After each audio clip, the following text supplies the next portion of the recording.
sé cómo perdí el camino que tú me mostraste, cuánto me he separado de ti, viviendo solo para mí, ignorando el precio que pagaste al morir.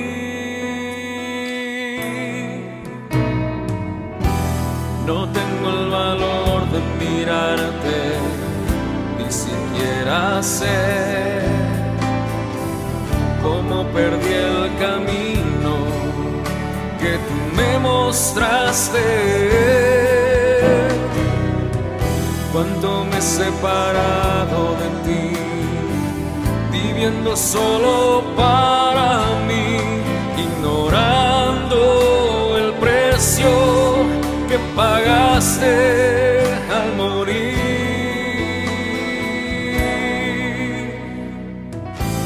Renueva mis días, quebrántame, Señor, como al principio, y tómame en tus brazos.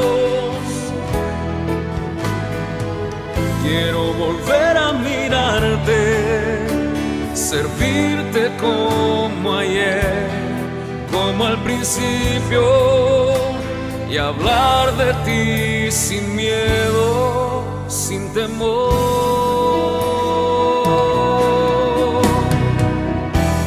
No tengo el valor de mirarte, ni siquiera sé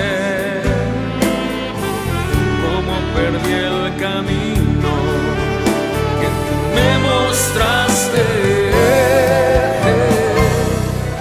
cuánto me he separado de ti, viviendo solo para mí, ignorando el precio que pagaste al morir.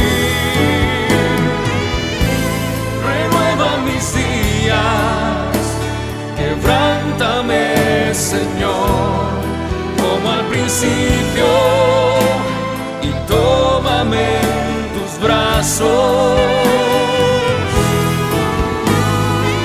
Quiero volver a mirarte, servirte como ayer, como al principio, y hablar de ti sin miedo, sin temor.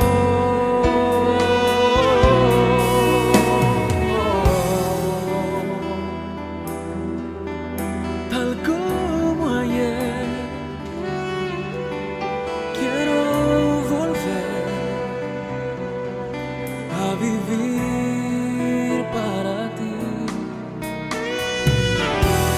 Renueva mis días, renueva mis días,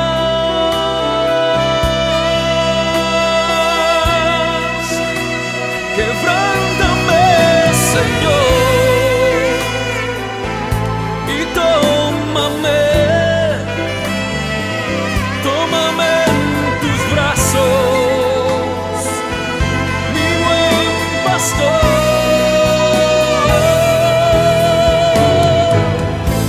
Renueva mis días,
mis días.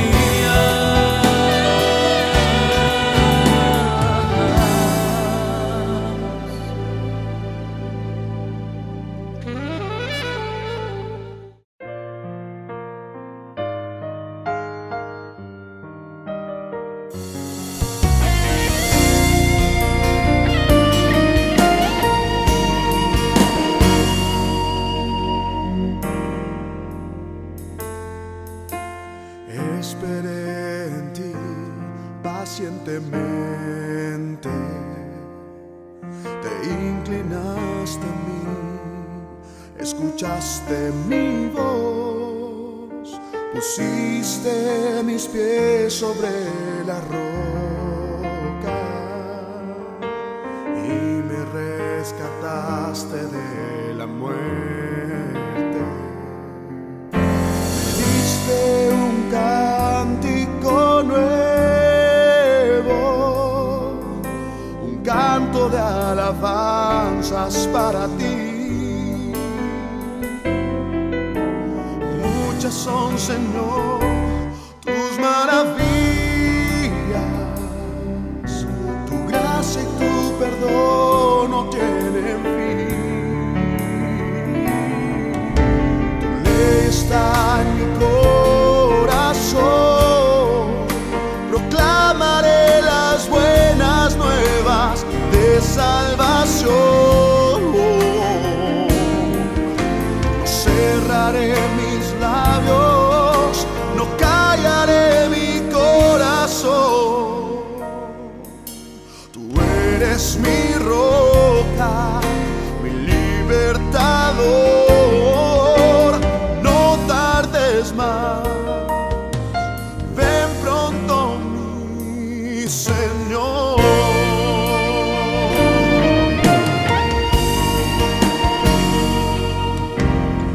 Esperé en ti pacientemente, te inclinaste a mí y escuchaste mi voz, pusiste mis pies sobre la roca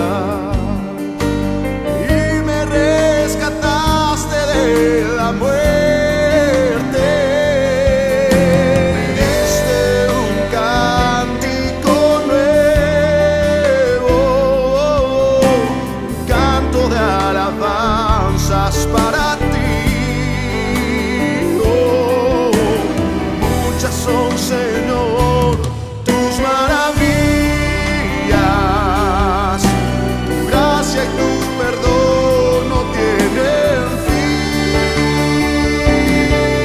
Tu ley está en mi corazón, proclamaré las buenas nuevas de salvación.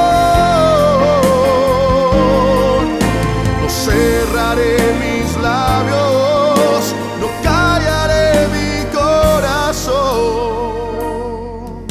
Tú eres mi roca, mi libertador.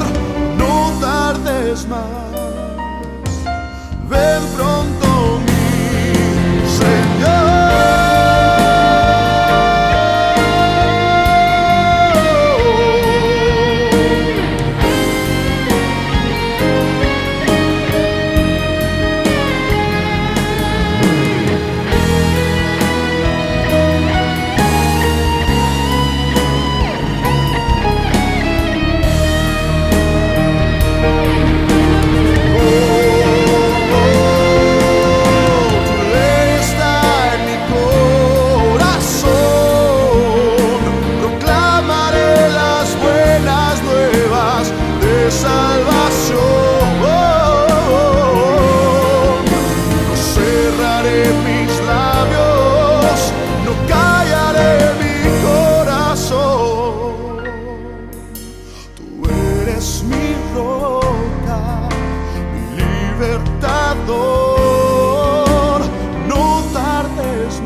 ¿por qué razón no estará registrado en el Nuevo Testamento que los discípulos de nuestro Salvador Yeshua le preguntaron o le pidieron que les enseñara cómo multiplicar el pan a las multitudes, o cómo calmar la tempestad, o cómo predicar, cómo hacer milagros? Ellos no le pidieron: Señor, enséñanos a hacer estas obras extraordinarias que tú haces.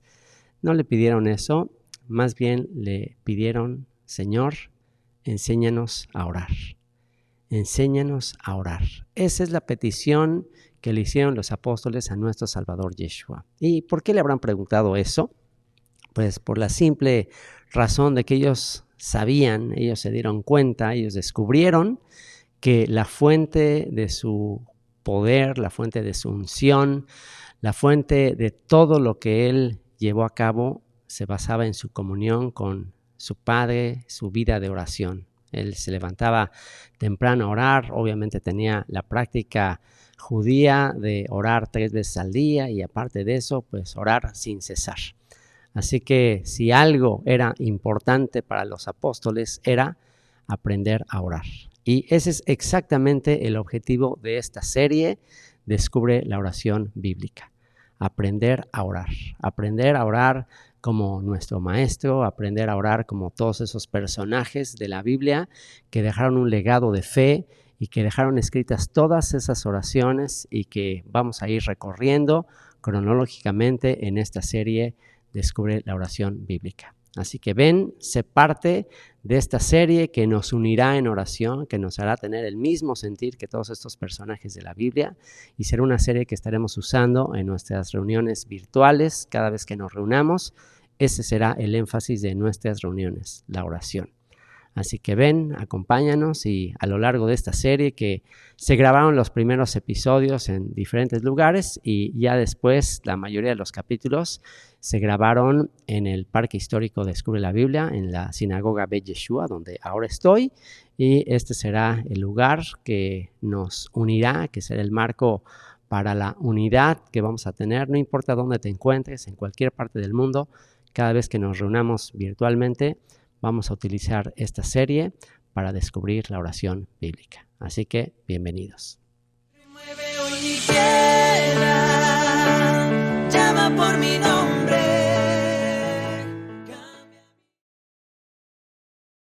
Remueve hoy mi tierra, llama por mi nombre. Cambia mi historia, resucita. Génesis capítulo 21, versículo 6 dice: Entonces dijo Sara, Dios me ha hecho reír. Dios me ha hecho reír. Y cualquiera que lo oyere, se reirá conmigo.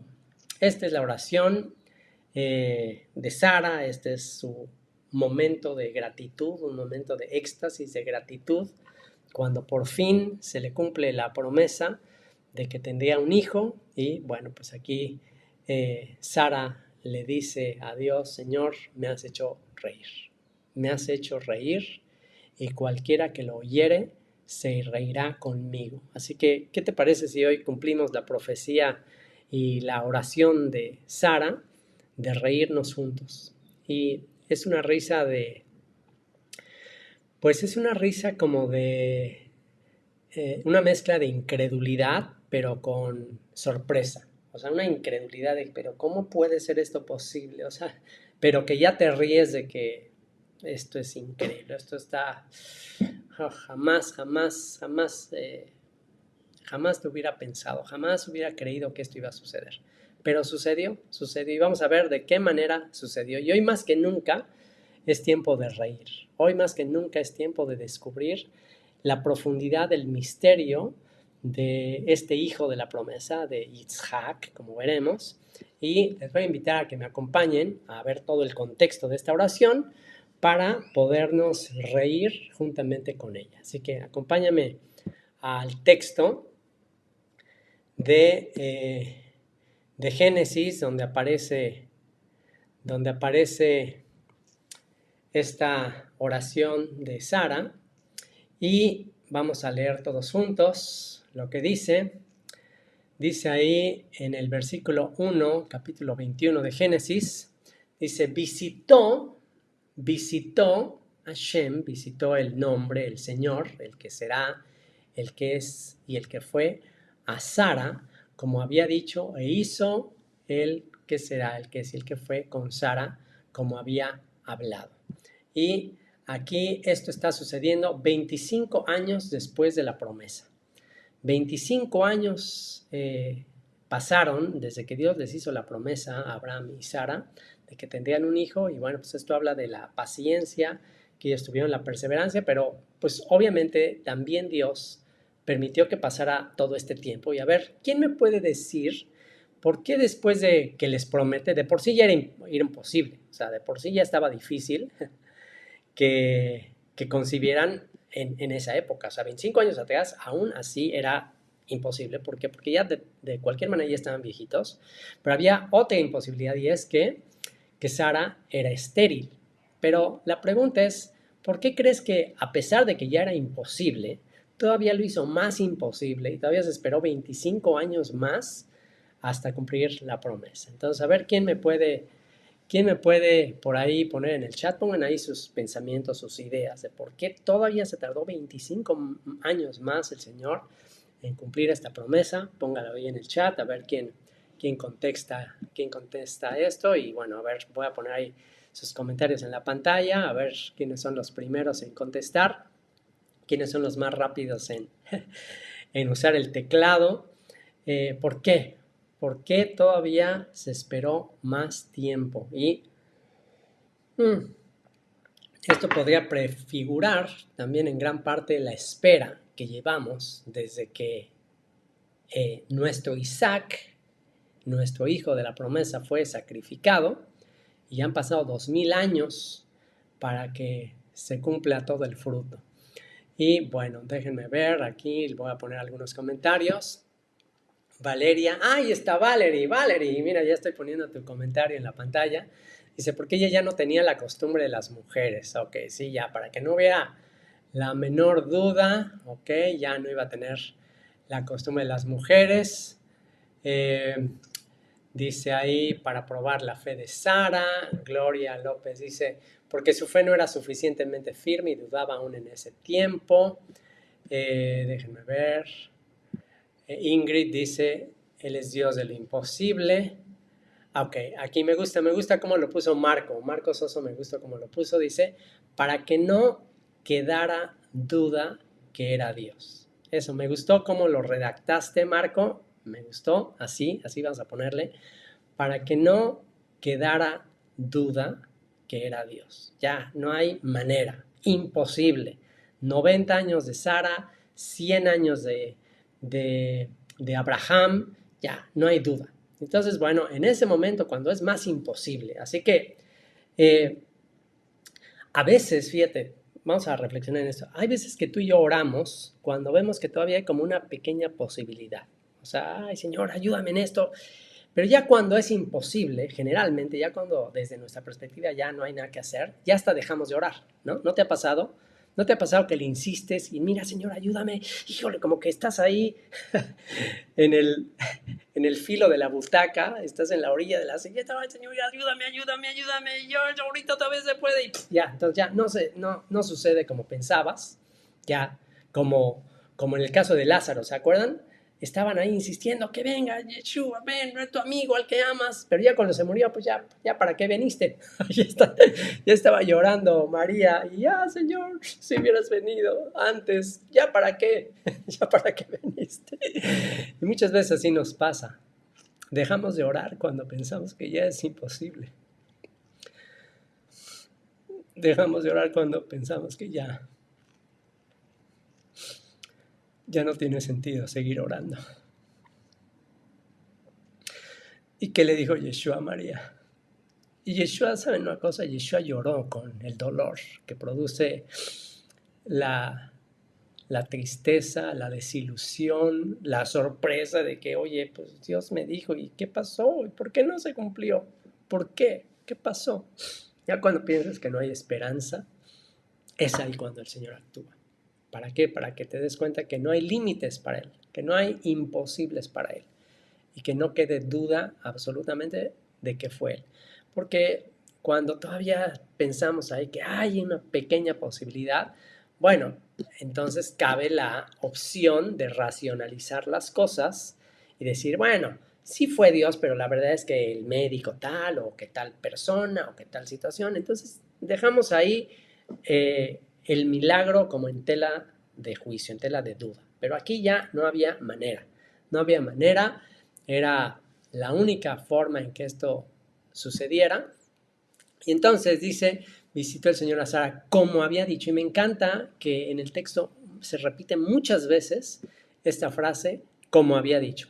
E hizo el que será, el que es y el que fue, el que llama todas las cosas a su existencia. Eso es lo que significa el nombre Yud-Hei Vaf-Hei, eso es lo que implica el que llama a la existencia, el que hace que las cosas que no son como si fueran. O sea, ya para él es una realidad, él es capaz de hacerlo todo. E hizo con Sara como había hablado, una vez más, como había hablado. Si el Señor promete algo, por más imposible que sea, por más tiempo que haya pasado, se va a cumplir. Y Sara concibió y dio a Abraham un hijo en su vejez, otra vez en el tiempo que Dios le había dicho. En el tiempo que Dios le había dicho. Porque, pues, un año previamente se le apareció ya directamente, se le apareció el Señor y le dijo, en un año tendrás un hijo. Entonces, ahora sí, ya, cuando llegó el momento, ya prácticamente fue a anunciarle que ya se iba a embarazar y que en un año iba a tener un hijo. Y llamó a Abraham el nombre de su hijo que le nació, que le dio a luz, Sara, Yitzhak. Y otra vez se asegura el texto de decir que ahora sí fue de Sara, ahora no fue Agar, no es ayúdate que Dios te ayudará, y que se menciona muchísimo ese versículo en los refranes, mi mamá lo decía, Dios dice ayúdate que Dios te ayudará, y déjenme decirles que eso no dice la Biblia no dice ayúdate que Dios te ayudará, eso no dice, aquí fue totalmente obra divina. Es algo que Dios hizo sin ayuda humana, sin que ellos tuvieran que intervenir en algo, fue un milagro divino.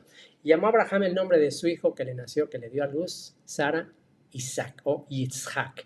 Y algo muy interesante sobre el nombre de Yitzhak, fíjense nada más cómo cada detalle en la escritura es impresionante, es impresionante. Nosotros realmente solamente estudiamos la Biblia así por encimita, solo estamos descubriendo la Biblia así por encimita, pero si nos metiéramos a todos los misterios y todos los símbolos y todos los detalles matemáticos que tiene el texto, no nos alcanzaría la vida. Por eso es que vamos a requerir una eternidad para conocerle, para aprender de él.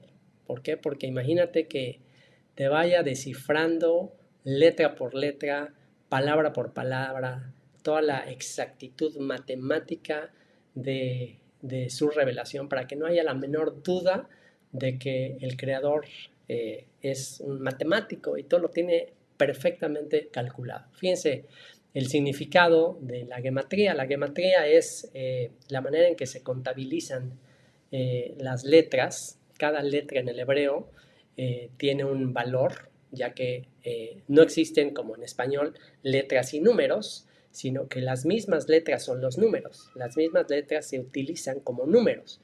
Entonces, en el caso del nombre Yitzhak, que se conforma de 4 letras, la letra Yud, la letra Tzadik, la letra Het y la letra Kuf. La letra Yud tiene un valor numérico de 10. ¿Qué les recuerda? 10, efectivamente, los 10 mandamientos. Y fíjense, por un lado, también la letra Yud es la primera letra del nombre divino, Yud-Hei Vaf-Hei, o sea que ahí está el nombre divino. Ahí intervino el Creador, ahí intervino el nombre del Creador para dar a luz a este niño de la promesa. Así que la Yod, que tiene que ver con los 10 mandamientos. Después está la Tzadik, que tiene que ver con el número 90, que es la edad de Sara. Después la letra Het, que aparece aquí, Eso, el valor numérico es de 8, que está representado en el octavo día, el día de la circuncisión. Justamente lo que va a hacer aquí Abraham, va a circuncidar al niño. Y la Kuf, cuyo valor numérico es 100, que es la edad de Abraham. Entonces, en el nombre de Yitzhak está codificado todo lo que representa Yitzhak. Y bueno, podríamos ahondar y ahondar y ahondar en su nombre, pero nada más una pequeña probada para que nos demos cuenta por qué fue que Yeshua, nuestro Salvador, dijo que ni una yud, ni la letra más pequeñita del hebreo se le podría quitar a la Torah. Todo en la Torah tiene una razón de ser, cada letra tiene una razón de ser. Aquí está el nombre Yitzhak, así que es impresionante. Yitzhak, que simplemente es el verbo reír conjugado en tercera persona, o sea, se reirá. Eso significa Yitzhak, se reirá, en alusión a todo aquel que conozca esta historia, se reirá, se llenará de alegría al conocer esta historia. Y lo dice, y circuncidó Abraham a su hijo Isaac de 8 días. Y aquí quiero notar este detalle. Pónganse a pensar en la edad que tenía Abraham, 100 años, cuando su hijo nace y cuando lo va a circuncidar al octavo día. O sea, Abraham mismo va a cumplir el mandamiento. Y Abraham pudo haberle pedido a algún ayudante, algún siervo, algún asistente que lo hiciera, que llevara a cabo la circuncisión. Ahora, no está fácil a esa edad. Imagínate ya con el pulso, con el pulso de maraquero ahí, tratar de circuncidar, y ahí al bebé, imagínate, tú hazle la circuncisión a un bebé a los 100 años, a ver cómo te va, imagínate. Pero lo hizo él, él quiso cumplir el mandamiento. Y aquí te pregunto, a ver, pregunta ahí en el chat, ¿por qué crees que Abraham lo hizo personalmente y no le pidió a algún ayudante, ahí a Eliezer o algún otro de su casa? Pues tenía muchos siervos, muchos empleados. ¿Por qué lo hizo él directamente? A ver, ¿quién me puede contestar esa pregunta?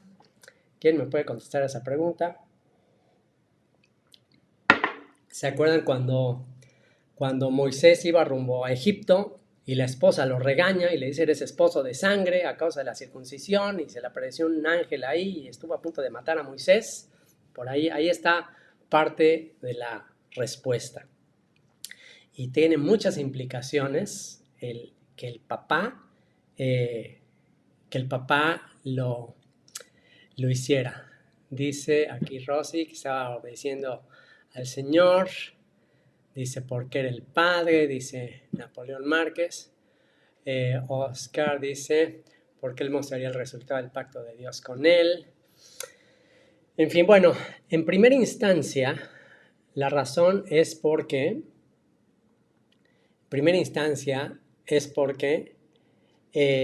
es el padre de familia, el sacerdote del hogar. Nosotros hemos recibido la función de pastorear a nuestro hogar, a nuestra casa, y yo soy el responsable como cabeza de mi hogar de transmitir la fe a mi familia. Y eso es triste en el ámbito hispano, latino, de que a veces se deja que las mujeres sean las que hagan todo. Tú hazlo. A ver, y tristemente vemos siempre a las mujeres tomando la iniciativa. Pero en la obediencia deberíamos de ser nosotros los que tomamos la iniciativa. Es al varón, es al hombre, es a Abraham específicamente que se le dio el mandamiento. Dios le dio el mandamiento a Abraham, no se lo dio a Sara, se lo dio a Abraham, de circuncidar a su familia. Así que, pues bueno, eso por un lado, tenemos que ser ejemplo, tenemos que ser el sacerdote del hogar, tenemos que ser la cabeza de nuestro hogar, obviamente bajo la dirección de la cabeza de Israel, que es el Mesías, pero nosotros tenemos que hacerlo. Eso por un lado. Y número 2, sí, también hubiera cumplido si le pide a alguien más que lo haga. Al final de cuentas está cumpliendo el mandamiento. No lo tiene que hacer directamente, le puede pedir a alguien más que lo haga. Pero siempre tendrá más recompensa el tú hacer los mandamientos personalmente. Es muy fácil, y sobre todo en el ministerio a veces así va a ser. A veces Ya cuando estás en el ministerio, hay muchas cosas que tú, y se los digo por experiencia, hay muchas cosas que yo, pues me tocaba, siempre tenía que hacer, llegaba a alguna reunión y yo era el que hacía todo, el que tenía que llegar antes, tenía que poner las sillas, tenía que poner el equipo de sonido y a veces me molestaba porque pues ya llevaba yo tiempo discipulando a algunos jóvenes y todo y llegaban tarde y tenía yo que hacerlo todo y a veces ya, y no nada más poner todo y luego tenía que estar saludando a la gente, llegaba la gente y ya tenía que estarla saludando, pero al mismo tiempo tenía que estar poniendo sillas y era muy, muy estresante, ¿no? Y a veces el ministerio así es muy estresante y pues sí, me empecé a poner de mal humor porque nadie llegaba a ayudar, todo el mundo nada más llegaba a sentarse, a disfrutar y tal. Pero después muchas veces el Señor me habló y me dijo, ¿sabes qué? Pues debes de tomarlo como un privilegio. Es un privilegio tú servir, es un privilegio tú hacer las cosas y vas a tener mucho más recompensa si lo haces tú personalmente. Por supuesto que le puedes pedir a alguien que lo haga, pero si tú lo haces personalmente, por supuesto que va a ser mucho más recompensa. Así que 2 razones. Una, porque el mandamiento fue directamente a Abraham, al padre. Él es ahí la cabeza de su hogar para cumplir el mandamiento y ese es el liderazgo del varón dando ejemplo, poniéndose a sí mismo como ejemplo. Y número 2, pues por supuesto porque hay mucho más recompensa cuando tú haces directamente los mandamientos, ¿ok? Circuncidó a Abraham a su hijo Isaac de 8 días y pónganse a pensar esto también. En aquella época, circuncidar a un niño pues no es como hoy que pues, es en un quirófano y con antibióticos y con todos los avances científicos que tenemos. En aquella época realmente era un peligro, era literalmente una especie de ofrenda, era literalmente como una especie de sacrificio, o sea, tú estabas dispuesto a sacrificar a tu hijo por tu fe. Entonces aquí viene otra reflexión y es, tu fe es mucho más importante que cualquier cosa. Tu fe, tienes que estar dispuesto a sacrificar cualquier cosa, aún lo que más amas, con tal de cumplir el pacto, con tal de cumplir la alianza. Así que, bueno, Abraham lo hace y lo hace a los 8 días como Dios le había mandado. ¿Por qué el día octavo? A ver quién responde por ahí. ¿Por qué dice... déjenme poner aquí una respuesta que puso Gaby, que les gustó ahí la respuesta de Gaby, super estudiante de Guatemala. Gaby dice, porque él representa al Padre e Isaac al pueblo. El Padre es el único que puede circuncidar nuestro corazón. Claro que sí, muy linda la respuesta, Gaby. Y bueno, octavo día. Ahora la pregunta es, ¿por qué en el octavo día? Por ahí alguien dice, porque el séptimo día es Shabbat. Sí, pero si cae en Shabbat, o sea, a veces el octavo día con respecto al nacimiento de un niño, no es que el octavo día, no es que la circuncisión tenga que hacerse en el domingo, no quiere decir eso. El octavo día con respecto al nacimiento, o sea, el niño puede nacer en cualquier día de la semana y se cuentan 8 días y en el octavo día se le circuncida. Entonces, si nació en martes o en miércoles, pues cuentas y cuando caiga el día, pues ese día se circuncida, ¿no?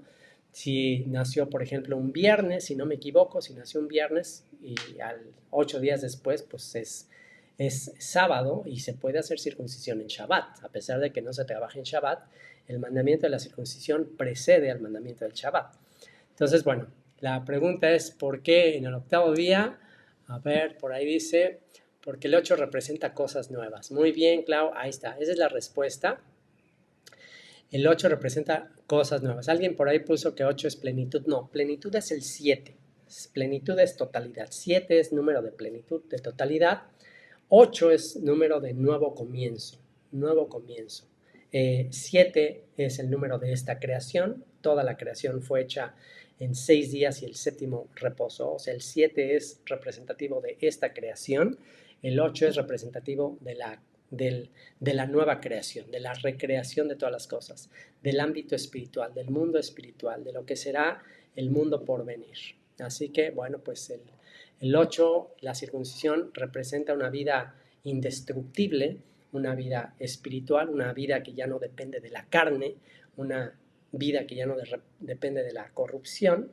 Entonces, pues bueno, eso es el simbolismo. Isaac, el hijo de la promesa, que va a iniciar una nueva historia, una nueva vida en el espíritu. Y si Isaac representa obviamente a nuestro Salvador Yeshua, pues entonces ya tenemos ahí todo el simbolismo con el cual cerraremos este estudio. Así que circuncidó a Abraham a su hijo Isaac de 8 días, como Dios le había mandado, y era Abraham de 100 años cuando nació Isaac, su hijo. Entonces dijo Sara, Dios me ha hecho reír. Y este es el texto. Este es el texto de hoy. Este es el texto para nuestra oración de hoy. Entonces dijo Sara, Dios me ha hecho reír. Y cualquiera que lo oyere se reirá conmigo. Ahora, en aquella época, cuando alguien llegaba a los 100 años, era considerado ya como muerto. O sea, en esa cultura, llegar a 100 años es como que ya es como un muerto viviente. Anda un muerto viviente. Entonces hace énfasis en poner 100 años como que ya no había manera. Era un muerto viviente a quien le nace un hijo. Entonces, que ese hijo va a continuar la vida de Abraham. Fíjense eso. ¿Qué es un hijo? Al final un hijo es la continuación de la vida. Nosotros seguimos viviendo a través de los hijos. En un sentido, vivimos eternamente a través de los hijos, porque aunque yo me muera, pues mi semilla continúa y luego la semilla de mi semilla y continúa y de esa manera mi nombre permanece. Entonces, por eso es que borrar el nombre de alguien en tiempos bíblicos implicaba que no tuviera hijos. Era como se borra su historia, se borra su nombre, pero el hecho de que continúa es que Abraham va a continuar a través de este hijo de la promesa. Entonces dijo Sara, Dios me ha hecho reír, y cualquiera que lo oyere se reirá conmigo. Cualquiera que lo oyere se reirá conmigo. Y dice, y añadió, ¿quién dijera a Abraham que Sara habría de dar a mamar hijos? Pues le ha dado un hijo en su vejez. Entonces, bueno, pues vamos a ver aquí cómo dice, y añadió, ¿quién dijera a Abraham que Sara habría de dar de lactancia a sus hijos? Y fíjense que aquí interesante, no pone hijo, pone hijos. No dice, ¿quién dijera a Abraham que Sara habría de dar a mamar hijos? Y aquí está la palabra en hebreo. Y la palabra en hebreo es en plural, banim, hijos. Pues le ha dado un hijo en su vejez. ¿Por qué creen ustedes que Sara utiliza el plural? ¿Por qué utiliza el plural diciendo, ¿quién dijera que yo habría de amamantar hijos, niños? Esa leche espiritual que desciende de Sara, esa leche espiritual que ella recibió, toda esa herencia, ella se la va a pasar no nada más a un hijo, sino a hijos. ¿Por qué creen que está en plural en la escritura? A ver, y esto está conectado con el por qué nos vamos a reír. Con el por qué nos vamos a reír. ¿Por qué el día de hoy tú y yo nos gozamos, nos alegramos? Porque estamos siendo amamantados por la herencia de nuestra madre Sara. Efectivamente, ya lo contestó por ahí Daniel González, porque somos su descendencia, efectivamente. Imagínate nada más. Ahora sí, tiempo de reír. Tiempo de reír. ¿Quién iba a creer que un día íbamos a estar conectados a través de una pantalla, a través de las redes sociales, una descendencia incontable como las estrellas en multitud, alimentándonos de la herencia de la leche espiritual no adulterada dada a nuestros padres Abraham y Sara, las promesas, todo lo que ellos recibieron y estar siendo nosotros nutridos de eso? ¿Quién iba a creerlo? ¿Te produce sorpresa? ¿Te produce alegría? Bueno, pues exactamente se está cumpliendo la profecía aquí. Y dice, entonces dijo Sara, Dios me ha hecho reír, y cualquiera que lo oyere se reirá conmigo. ¿Por qué? Porque ahora que ya tenemos la película pues más completa, ahora podemos leer Romanos 4:18, que se escribió obviamente posteriormente, ya el apóstol Pablo menciona este acontecimiento, y aquí él menciona lo que experimentó Abraham. Dice, él creyó, hablando de Abraham, él creyó en esperanza contra esperanza. ¿Qué significa creyó en esperanza contra esperanza? Siguió teniendo esperanza en contra de toda esperanza.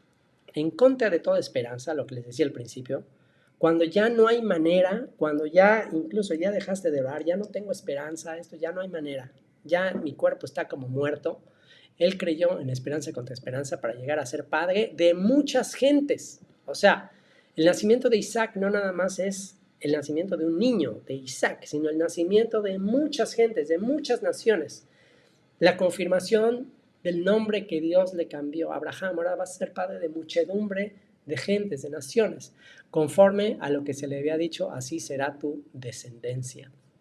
Y no se debilitó en la fe al considerar su cuerpo que estaba ya como muerto, ¿te das cuenta? Siendo de casi 100 años, ¿ok? De casi 100 años, porque cuando se le dijo, por este tiempo vas a tener un hijo en un año, pues ahí tenía 99, pero ya cuando lo tuvo ya eran 100. Entonces, ¿te das cuenta? La mentalidad en aquella época era 100 años ya tu cuerpo está como muerto.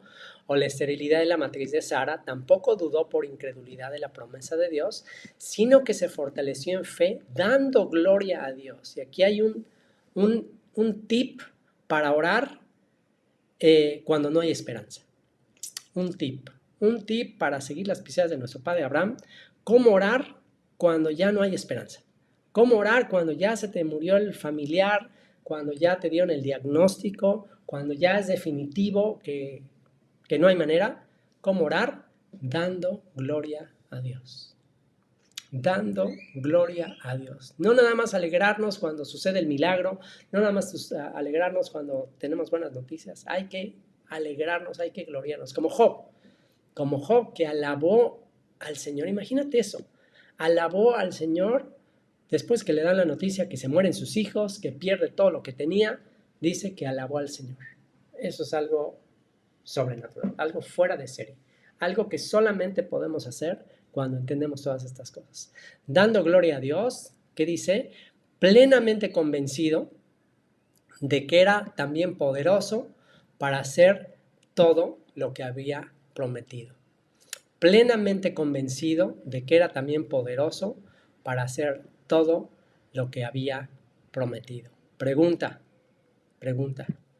¿Estamos dando gloria a Dios cuando ya no hay esperanza? ¿Estamos dando gloria a Dios cuando pereció nuestra esperanza, cuando decimos esto ya es imposible?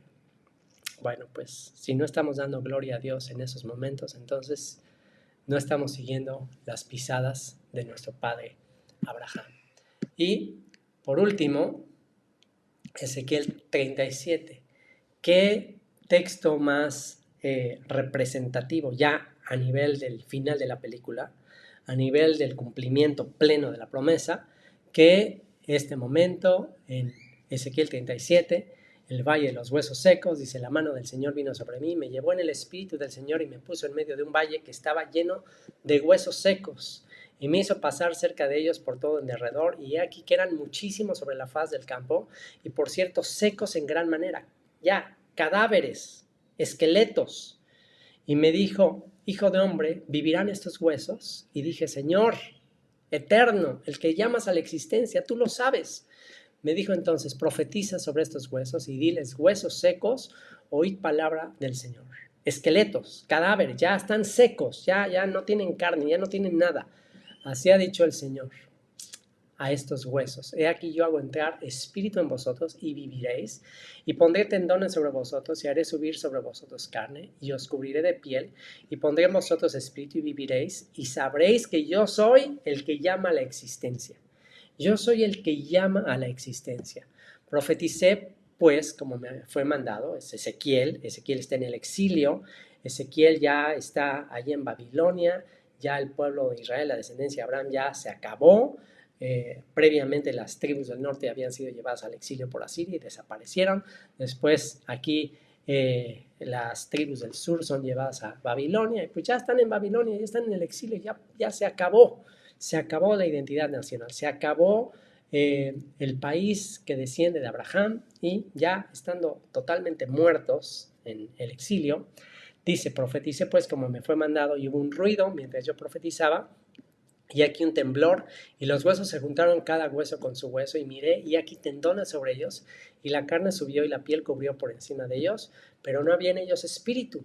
Y me dijo, profetiza el espíritu, profetiza, hijo de hombre, y di al espíritu, así ha dicho el Señor. Espíritu, ven de los 4 vientos. Espíritu, ven de los 4 vientos, y sopla sobre estos muertos, y vivirán. De los 4 vientos, de los 4 ángulos de la tierra, norte, sur, este y oeste, sopla. Sopla, Señor, aliento de vida. Que se repita lo que sucedió ahí en Génesis, que dice que del polvo de la tierra Dios sopló y se convirtió en un alma viviente. Profetizó como me había mandado, y entró espíritu en ellos, y vivieron, y estuvieron sobre sus pies un ejército grande en extremo. Me dijo luego, hijo de hombre, todos estos huesos, y aquí está la revelación de quiénes son. Hijo de hombre, todos estos huesos son la casa de Israel. La casa de Israel. Las tribus que ya están en el exilio, las tribus que ya dicen no tenemos ya esperanza, ya dejamos de ser pueblo, dejamos de ser compadecidos, pecamos, transgredimos, la paga del pecado es muerte. Y aquí ellos dicen, nuestros huesos se secaron y pereció nuestra esperanza. ¿Se dan cuenta? ¿Se dan cuenta? Ellos tenían que experimentar lo mismo que Abraham. Toda la descendencia de Abraham, toda la descendencia de Israel tiene que experimentar esto. Se acabó nuestra esperanza. Yo soy un simple mexicano, yo soy un simple venezolano, yo soy un simple guatemalteco, en fin, yo no tengo nada que ver con Abraham, con Israel. Yo perdí todo, perdí la herencia, lo boté todo. No importa si en mis antepasados, y esto quiero aclararlo, porque a veces se hace mucho énfasis, es que mira en mis antepasados, mira mi DNA, mira ya encontré el certificado de mi abuelito que era judío, y se hace mucho énfasis en la identidad, se hace mucho énfasis en el DNA, se hace mucho énfasis en el ámbito de las raíces hebreas, de que, mira, sí, mis antepasados eran israelitas, eran judíos. No, si todavía tú tienes ese concepto, es un concepto equivocado. No importa si tu tatarabuelo era Moisés, no importa. Tú ya no naciste como israelita, tú ya naciste en un contexto totalmente extranjero, totalmente desarraigado de Israel, totalmente desconectado de eso, así que tú y yo ya somos extranjeros delante de él. Así que no hay esperanza. Pereció nuestra esperanza y somos del todo destruidos. Dice, somos del todo destruidos. Nos quedamos en versículo 12. Por tanto profetiza y diles, así ha dicho el Señor, el Eterno, he aquí yo abro vuestros sepulcros, pueblo mío, y os haré subir de vuestras sepulturas y os traeré a la tierra de Israel. Entonces tú te tienes que ver así. Yo no tengo esperanza, yo estoy fuera, yo estoy muerto, pero lo importante es cómo es que Él nos ve. He aquí yo abro vuestros sepulcros, pueblo mío, y os haré subir de vuestras sepulturas y os traeré a la tierra de Israel. Y esto se va a cumplir literalmente. Y sabréis que yo soy el que hace existir. Yo soy el que era, el que es, el que ha de venir. Cuando abra vuestros sepulcros y os saque de vuestras sepulturas, pueblo mío, y pondré mi espíritu en vosotros y viviréis, y os haré reposar sobre vuestra tierra, y sabréis que yo, el Señor, hablé y lo hice, dice el Señor. Vino mi palabra del Señor diciendo, hijo de hombre, toma ahora un palo, y continúa, es parte del cumplimiento de esta profecía. Toma un palo, toma un tronco, una vara, y escribe en él para Judá y para los hijos de Israel sus compañeros. Toma después otro palo y escribe en él para José, palo de Efraín, y para toda la casa de Israel sus compañeros. Júntalos luego el uno con el otro para que sean uno solo, y serán uno solo en tu mano. Y cuando te pregunten los hijos de tu pueblo diciendo, no nos enseñas qué te propones con esto, diles, así ha dicho él, el que llama a la existencia, el que será, el que es y el que fue, el Eterno, el Señor. Aquí yo tomo el palo de Yosef. Yosef representa las 10 tribus del norte, que para estas alturas ya estaban dispersos en las naciones, ya habían sido llevados cautivos, habían perdido la identidad. Dice, yo tomo el palo de José que está en la mano de Efraín y a las tribus de Israel sus compañeros y los pondré con el palo de Judá.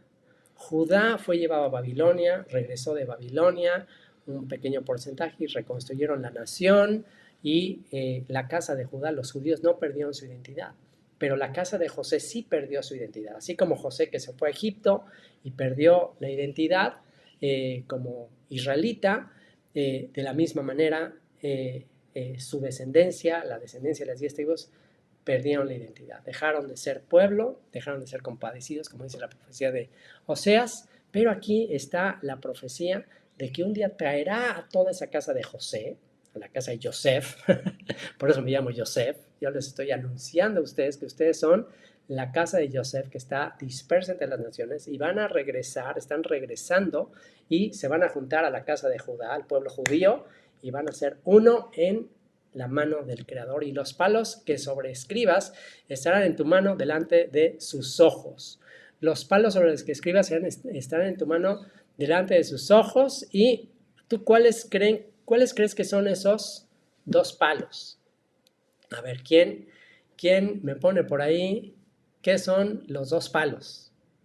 2 palos. Ezequiel anuncia que a través de 2 palos, 2 troncos, 2 árboles, 2 troncos de árboles se van a juntar, que él va a ser el que va a juntar a ambos pueblos. Pues no puede ser más específico que la cruz.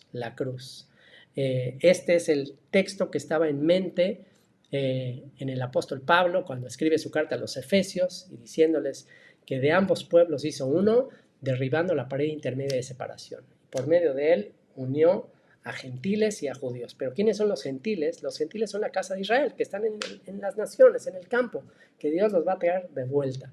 Así que, bueno, esa es la profecía. Y dice, y les dirás, así ha dicho el Señor, y aquí yo tomo a los hijos de Israel de entre las naciones, más explícito no puede ser. Los hijos de Israel, ¿dónde están? Entre las naciones. Aquí estás tú, los que están en el chat. Levanten la mano los que están en el chat. Esta es la buena noticia para ti. Tú eres la simiente de Abraham. Tú eres el cuerpo de Abraham ya muerto, sin esperanza entre las naciones, que estás entre las naciones. Y dice, y los recogeré de todas partes y los traeré a su tierra y los haré una nación en la tierra, en los montes de Israel. Y un rey será a todos ellos por rey. Y nunca más serán 2 naciones, ni nunca más serán divididos en 2 reinos. Lo que hizo la Iglesia Católica, que dividió la Iglesia de Israel, nunca más volverá a suceder eso. Nunca más los cristianos se van a sentir desconectados, van a ser uno solo, ni se contaminarán ya más con sus ídolos. Ya el cristianismo abandonará toda su idolatría y todos sus conceptos equivocados, separados de Abraham, separados de Jacob. No se contaminarán ya más con sus ídolos, con sus abominaciones y con todas sus rebeliones, y los salvaré, Yeshua, ahí está el nombre de Yeshua, los salvaré de todas sus rebeliones con las cuales pecaron, y los limpiaré, la sangre de Yeshua les limpia de todo pecado, y me serán por pueblo, y yo a ellos por Dios. Mi siervo David será rey sobre ellos. ¿Y cómo es que mi siervo David será rey sobre ellos? Y David aquí ya se había muerto, ya David en la época de Ezequiel ya no vivía. Obviamente es la profecía del hijo de David que se va a sentar en el trono de Israel y va a reinar para siempre. Mi siervo David será rey sobre ellos y todos ellos tendrán un solo pastor. ¿Quién dijo ser el buen pastor? Tengo otras ovejas que no son de ese redil y las voy a traer y será un solo pastor y un solo rebaño. Andarán en mis preceptos y mis estatutos, guardarán y los pondrán por obra. Que eso es justo lo que estamos haciendo el día de hoy. Estamos guardando su alianza, el día de reposo, sus mandamientos. Así que, bueno, pues si ya entendiste esto, si ya entendiste este misterio, no nos queda más que reír. Cualquiera que lo oyere se reirá conmigo. Te estás riendo de gratitud, de alegría, de decir, ¿cómo puede ser posible que se cumplió esta historia? ¿Cómo puede ser que yo estoy conectado con ese hijo de la promesa? ¿Cómo puede ser? ¿Cómo puede ser que yo y mis hijos somos parte de esta promesa? Y bueno, pues ahora sí, ¿qué más queda?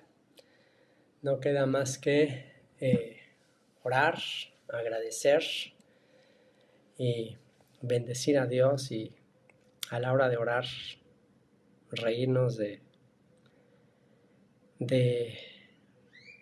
pues no de incredulidad, porque ya es una realidad, lo estamos viendo con nuestros propios ojos, pero simplemente de sorpresa, de que estas historias las veíamos como muy lejanas, pero ahora nos damos cuenta que somos parte de esta historia.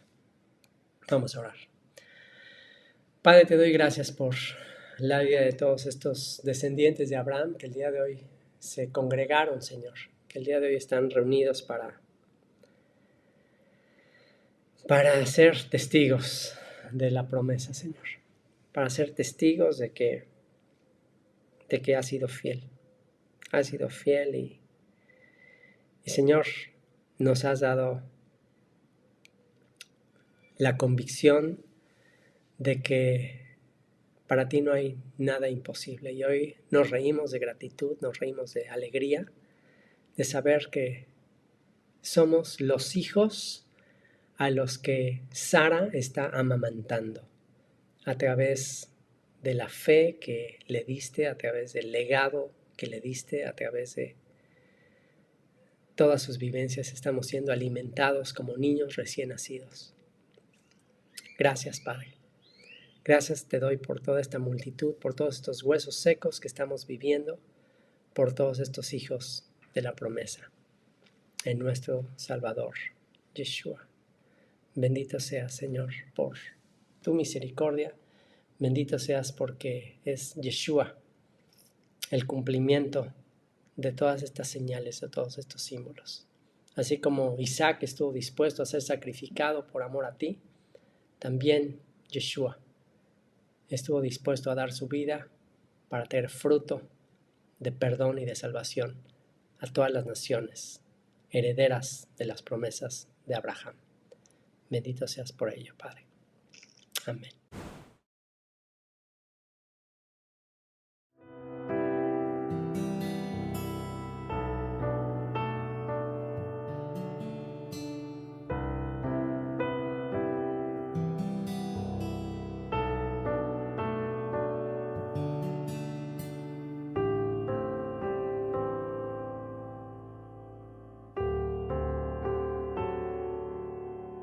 Aunque mi pecado testifica contra mí, sáname, Señor, y seré sano.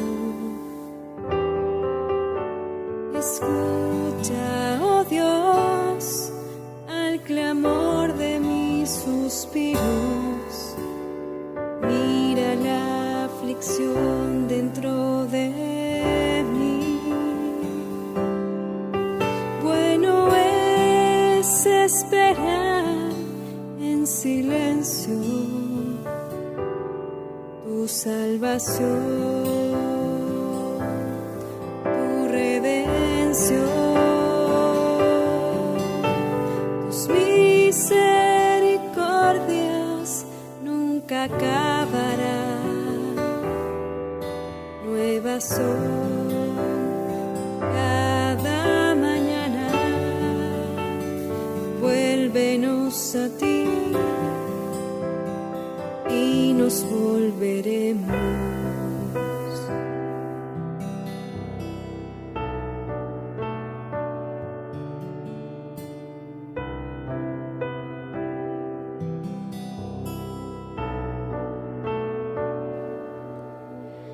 Renueva mis días como al principio, porque tú eres mi alabanza.